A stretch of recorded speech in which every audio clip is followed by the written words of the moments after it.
দিনাজপুরের কাউনিয়ার হারাগাছি ইউনিয়নের এক গ্রামে 14 বছরের বয়সের বাক ও বদ্যি প্রতিবন্ধী কিশোরীকে ধর্ষণের অভিযোগের মামলায় রাজু মিয়াকে গ্রেপ্তার করেছে পুলিশ। 31 জুলাই শুক্রবার ধর্ষণ আইনের ধারায় মামলায় গ্রেপ্তার রাজু মিয়াকে রংপুর আদালত কারাগারে পাঠায়। এদিকে ন্যাক্কারজনক ঘটনায় অভিযুক্ত দৃষ্টান্তমূলক শাস্তি চান প্রতিবেশীরা। তাহলে আমারও তো বাল বাচ্চা আছে, তাহলে ওই সব লোক যদি এই জায়গায় যদি থাকে, তাহলে মনে করেন আমার সবাই কিভাবে মানুষ করবো, কিভাবে বাইরে বের করবো, তাও তো মনে করেন তারও উপর তো নজর দেবে। এই আসামির যথেষ্ট পরিমাণ যেটা সাজা আমরা সরকারের কাছে চাচ্ছি যেন ওর পরিমাণ সাজা হয়। এই শাস্তিটা আমরা সবাই মিলে চাই, গ্রামবাসী আমার শাস্তি যাতে যেন উনি আর জীবনে এলাকা আসতে পারেন, এক কথায়।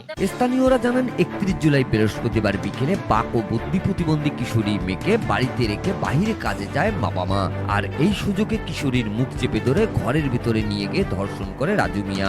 ঘটনার পর মা বাড়িতে ফিরে আসলে মেয়েটি সবকিছু তাকে জানায়। ঘটনার জানাজানি হলে মেয়েটির স্বজন ও প্রতিবেশীরা রাজু মিয়াকে আটক করে পুলিশে খবর দেয়। পরে সেখান থেকে রাজু মিয়াকে আটক করে থানায় নিয়ে যায় কাউনিয়া থানা পুলিশ। অভিযুক্ত রাজু মিয়ার বাড়ি উপজেলার হারাগাছি ইউনিয়নের ঠাকুরদাস পাটোয়ারিটারিতে। কাউনিয়া থানার ওসি শিয়াবুদ্দিন জানান, এ ঘটনায় ধর্ষণ আইনের ধারায় মামলা রুজু হয়েছে।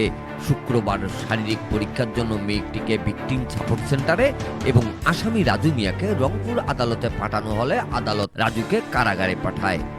Mizanur Rahman, DRS news.